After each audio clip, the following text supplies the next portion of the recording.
Hello everyone, welcome back to the complete web development bootcamp. In the last video, we discussed how to install VS Code.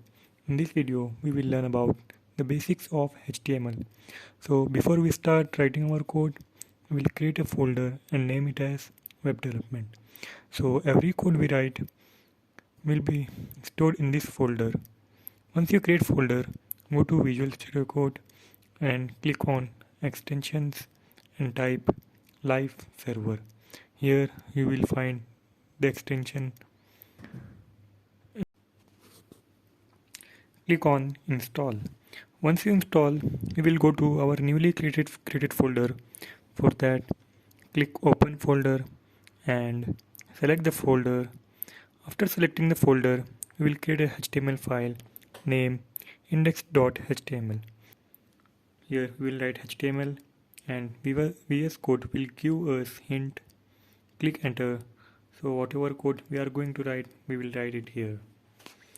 We write HTML because it tells the browser that everything inside it is written in HTML. Every HTML file contains two main tags, head and body.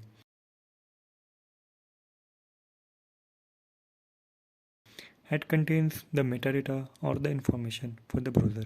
This may include the title or the link for CSS or JavaScript file.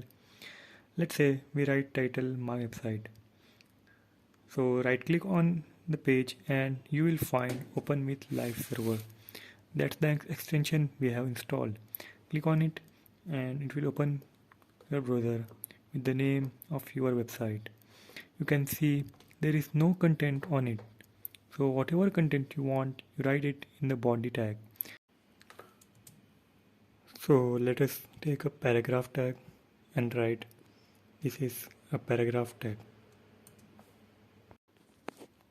Then we will run the code and you can see that the content have been displayed. You see every HTML file contains a head and a body. We have to write this every time we create a HTML file.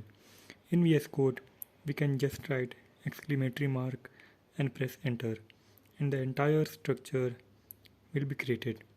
So in future, whenever we are going to write HTML code, we'll use this method and start writing the code here.